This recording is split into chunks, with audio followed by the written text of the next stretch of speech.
I wonder about the faith of this congregation as we move ourselves forward. After all we've been through. And so I wonder about the collective worry index of a congregation like ours. The collective worry index. An indication of the collective angst of our group. Not about world events as horrific as some of those have been in the last couple of weeks, but about us as a faith community. St. John United Church of Christ, this part of the state of Indiana. We have been through a great deal. And I've known that much in the 12 years that I have been a part of this congregation. In retrospect, the resolution of the United Church of Christ General Synod in 2005, advocating for equal marriage rights and privileges and responsibilities for same-sex couples, created some problems in parts of the church and in this community as well. No need to replay all of that, only to say that that was a time of deep angst, stress in the life of this congregation, and it became a time of loss. The decision to place our property on the market, meaning that there were some serious changes that would be in front of us if we carried on through. That was an unsettling prospect for many people.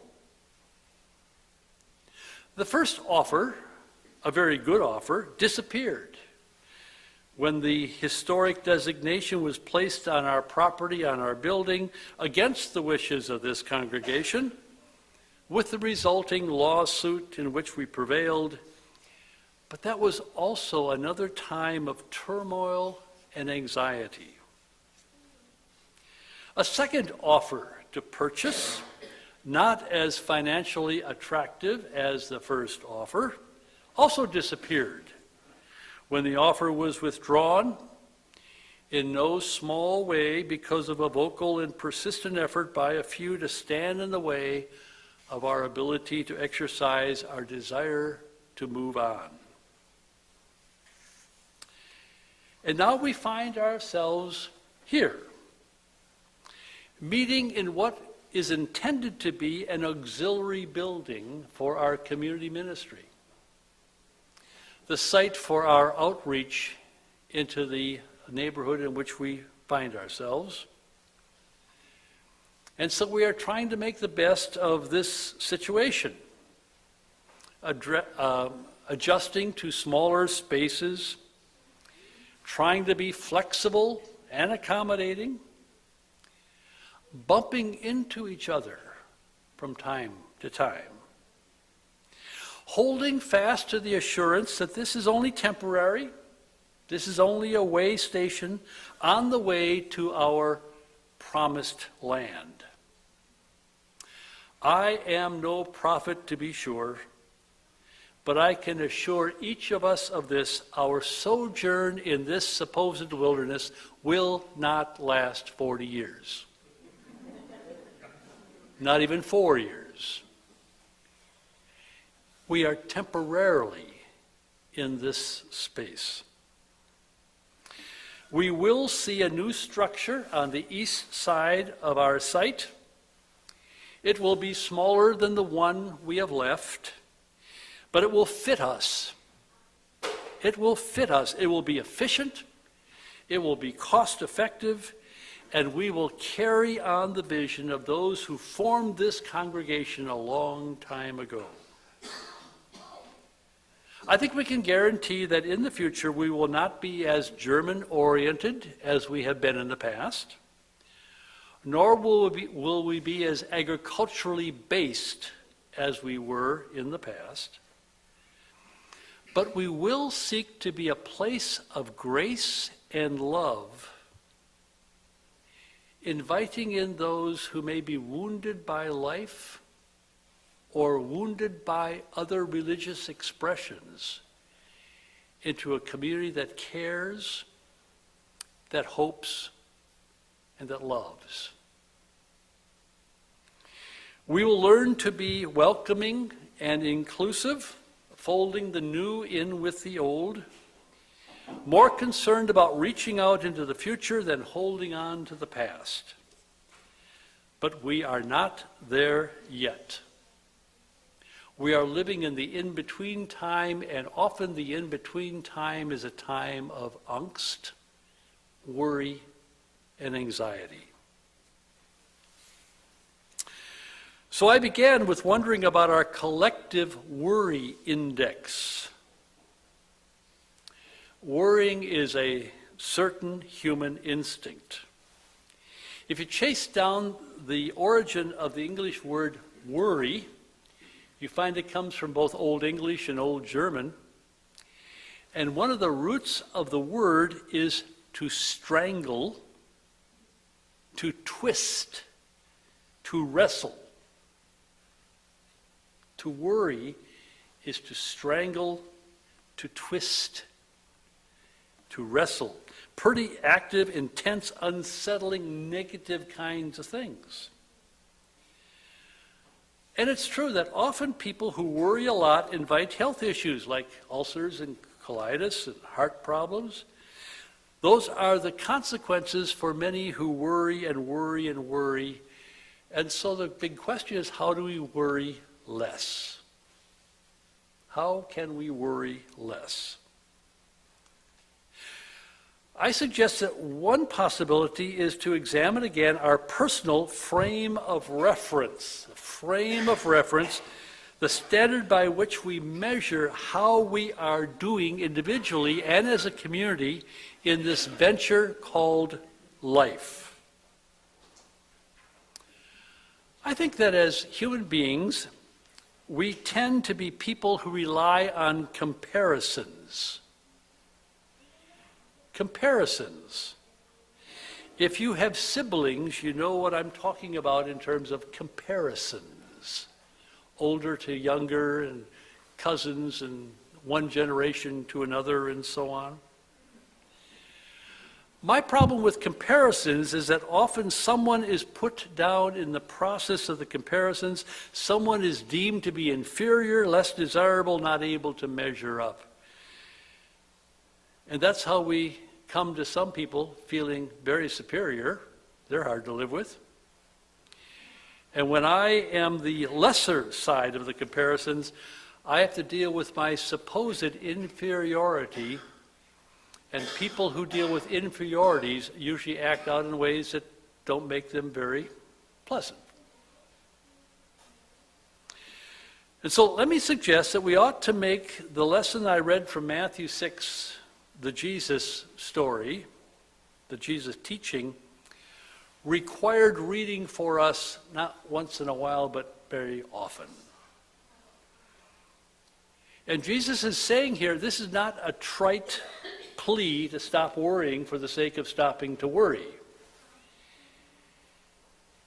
It's a faith testimony. It says that God is God, and that is a very good thing. Jesus compares three basic life needs: drink, food, and clothing. Humans, us, compared to the birds of the air, to the lilies of the field and the grass around us, and finally to the Gentiles, those who have not yet known the God of our Scriptures. The bottom line is that God will take care of you when you make God the center of your life. Sounds kind of easy, doesn't it? God will take care of you when you make God the center of your life. We all worry about so many things that will never, ever come to pass. But that doesn't keep us from worrying. Actually, leaving your home to come here was a risky venture. Something could have happened along the way. But, just staying at home all the time, that's not a bargain either. Most accidents happen at home. A lot of people die at home. Maybe good to get out of the house once in a while. So instead of deciding to become a recluse, we, faith people, venture out. We take our chances, hoping all will go well, but worrying still the same. We are worriers by nature. I suggest that the frame of reference for Christians is not someone else, but ourselves in relation to God. Jesus says that worrying is futile, that we cannot add a single hour of our life by all the worrying that we do. So why in the world do we persist? The bottom line, if you read in those words from Jesus, is strive first for the realm of God and God's rightfulness, and everything else will fall in place. Strive first for God's realm and God's rightfulness, and everything else will fall into place. When you think of the realm of God and God's rightfulness, you probably have things that would make up that image. And your list is probably as good as mine, but since I'm up here, I'm going to share mine. In God's realm, there is no hierarchy. Think of that. In God's realm, there is no hierarchy. Every one of God's children is holy and valued. There is no place in God's realm for our social, ethnic, economic, political distinctions that are so important to us. No hierarchy. In God's realm, love is the primary virtue. Love expressed freely, often, lavishly, with those who share this globe with us. It's our most pronounced gift to others. Love. In God's realm, hope is a constant companion. As we sift through the atrocities and acts of inhumanity that confront us every day, while holding fast to a vision of a better expression of the common humanity which is God's will. Stubborn hope. In God's realm, forgiveness is the oil that lubricates all the rubbings of human relationships. Forgiveness, extending the benefit of the doubt to the others, expecting the best outcomes, and working toward times of grace and reconciliation. In God's realm, the other, the stranger, the one you do not know, is seen as gift and not threat. The concept that diversity enriches instead of disturbs, that we awake every morning to the wonder of a world created in God's image, and we're privileged to be there. And there's so much we do not yet know about the world in which we live and those who live with us.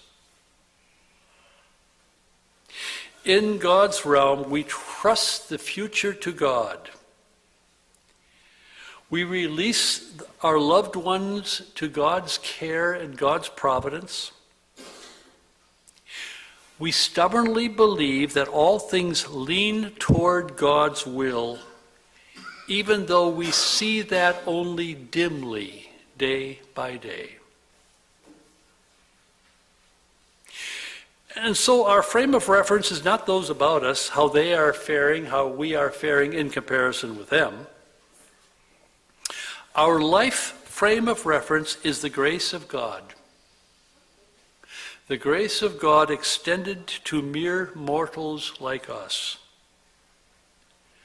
Our lives lived in the context of God's grace, which is the focus of Thanksgiving in this season, God's grace, which allows us to get out of bed every day with a renewed appreciation for those who are around us, for our own gifts and graces that we have been given by God, and for another day of life in this amazing place. Strive first for the realm of God and God's rightfulness, and all these other things will be given to you as well. Given to you as well. Not earned, not merited, given to us by a generous and loving God. Amen.